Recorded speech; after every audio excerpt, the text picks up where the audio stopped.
Welcome to AmdiVibes, where today, we're exploring one of the greatest unsolved mysteries in all of human history.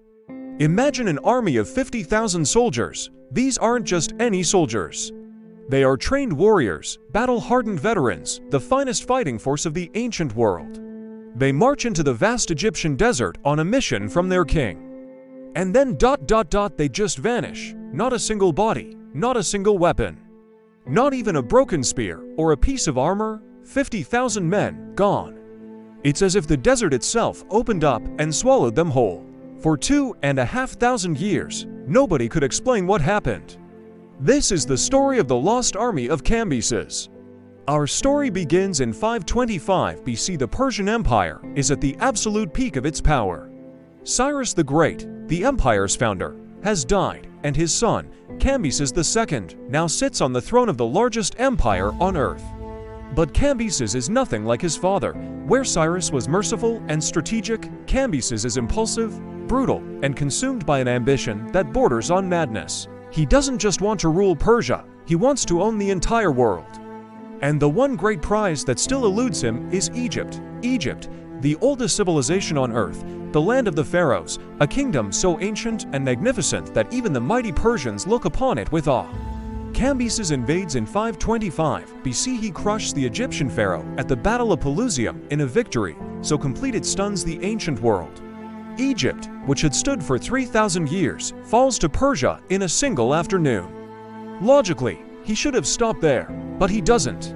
Deep in the Egyptian desert, hundreds of miles to the west, surrounded by nothing but sand, sits the Temple of Amun at Siwa. This is the home of the Oracle of Siwa. In the ancient world, this oracle is one of the most sacred religious sites on the planet. Kings and generals travel for weeks through the brutal desert just to ask it a single question. Even Alexander the Great will make this same journey decades later. The oracle has a particular power that makes it politically dangerous. It can legitimize or delegitimize a king. And the priests at Siwa have refused to recognize Cambyses as the legitimate ruler of Egypt. To Cambyses, this is an intolerable insult. He is the king of kings. He has just conquered Egypt in a single battle. And a small group of priests sitting in a remote desert oasis are refusing to acknowledge his authority. He decides to send an army, not to ask the oracle a question, but to destroy it completely. So, Cambyses assembles an army of 50,000 soldiers at the Egyptian city of Thebes, 50,000 men. This isn't just a raiding party. It's a full-scale military expedition, one of the largest armies ever assembled in the ancient world, sent to march across the Sahara and obliterate a temple that had the nerve to question the king. The army sets off, heading northwest into the desert. Ancient accounts tell us they reached the settlement of El Karga about a third of the way into their journey without any issues. They rest, they resupply, and then they march on into the deep desert. And that is the last anyone ever sees of them. This is the moment that has haunted historians and archaeologists for 2,500 years. 50,000 men after El Karga. There is nothing. No survivors stumble back to tell the story.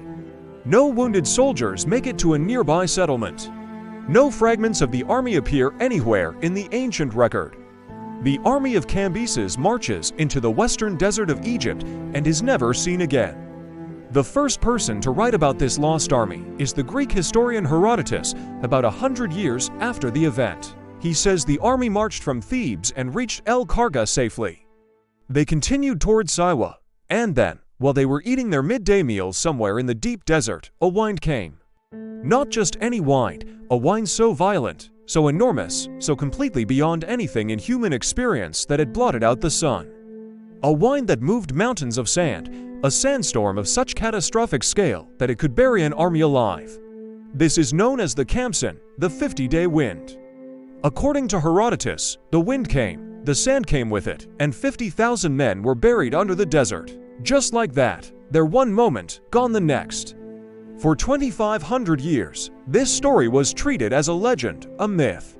Surely you can't bury 50,000 people and leave no trace. Surely someone would have survived. Surely something would have been found. Surely. Fast forward to 2009, two Italian archaeologists, brothers named Angelo and Alfredo Castiglione, are working in the Egyptian desert near the Siwa oasis.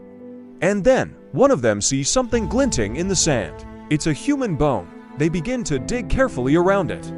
More bones appear. They keep digging. What they find stops them cold. Hundreds of human bones, bleached white by centuries in the desert sun, scattered across a wide area, as if something had moved them, jumbled them up across the landscape. Then they find the weapons. Ancient Persian-style arrowheads, silver jewelry consistent with Persian soldiers of the 6th century BC, and a curved sort of a type used by Persian soldiers of that exact period. Nearby, they find a natural rock shelter. Inside, more bones. Dozens of skeletons huddled together, as if they had crawled inside to escape something. As if they had crawled inside to escape a wind. The Castiglione brothers announce their discovery to the world, believing they have finally found the Lost Army of Cambyses. The discovery causes enormous excitement, but then, the debates begin. Other archaeologists are skeptical. The sample size is too small. A few hundred bones and some weapons don't definitively prove this is an army of 50,000. The dating is uncertain, and the location doesn't perfectly match the route described by ancient sources. Further expeditions have gone out into the western desert, but the desert is vast. The sand shifts constantly. What is buried today may be exposed tomorrow, and what is visible today may be buried again by morning. As of right now, the mystery is not fully solved. No single site has been found that conclusively proves where 50,000 Persian soldiers died. But the evidence is building. The bones, the weapons, the jewelry, the location. The desert still has secrets it has not yet given up. Over 2.5 millennia, many theories have been proposed. The Sandstorm theory remains the most widely accepted.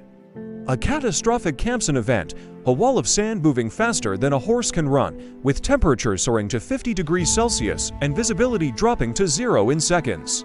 An army caught in the open with nowhere to hide would simply be overwhelmed and buried. But other theories exist. Some historians believe the army was ambushed. That desert peoples, nomadic tribes who knew the desert like the back of their hand, picked the army apart over days and weeks, silent, invisible, and merciless. Others suggest the army simply got lost, that their guides led them away from the vital water sources they needed to survive, and that 50,000 men died of thirst over several terrible days in one of the hottest places on Earth. And then there's a small but persistent group of theorists who suggest something even more fascinating, that the army didn't die at all, that they mutinied. Faced with marching 600 kilometers across the Sahara to destroy a sacred oracle, these soldiers, who were themselves deeply religious, simply refused. The theory goes that the army dissolved, with men deserting in ones, twos, and hundreds until there was nothing left. The official story, that they were swallowed by a sandstorm, was just a cover-up Cambyses gave, because the truth was too humiliating to admit. An army consumed not by sand, but by conscience. We will probably never know for certain. The desert doesn't care what we think. And what happened to Cambyses? While his army disappeared, he was back in Egypt, descending into what ancient sources describe as outright madness. He killed his own brother. He murdered the sacred Apis bull, the most holy animal in Egyptian religion, stabbing it personally to show his contempt. His own generals began to fear him. His own family turned against him. In 522 BC, while marching back to Persia to deal with a rebellion, Cambyses was wounded. The wound became infected. He died in the Syrian desert, alone and unmourned. The king who sent 50,000 men into the desert to destroy an oracle died in a desert himself.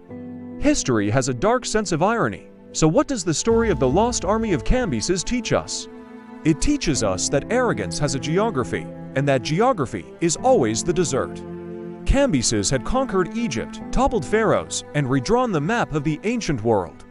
He was one of the most powerful men who had ever lived. And he sent 50,000 men to their deaths because a group of priests in an oasis refused to say his name the right way. He wasn't fighting enemies, he was fighting his own ego.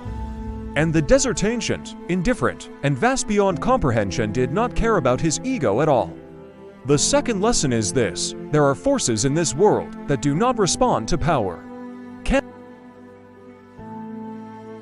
Sometimes the thing standing between you and your goal isn't an enemy you can fight, but a force you cannot control. And the only wisdom in those moments is the wisdom Cambyses never had, knowing when not to march. And the final lesson is the most haunting.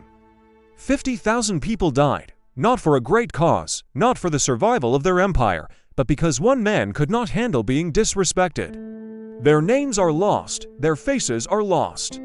Their stories are lost, somewhere in the western desert of Egypt, under dunes that have shifted 1,000 times since 525 BC. 50,000 people are waiting to be found. Waiting for someone to finally tell their story. If this story gripped you, share it with someone who needs to hear it today. Subscribe to AmdiVibes for more stories that reach into the deepest corners of history and pull out something that changes how you see the world. We'll see you in the next one.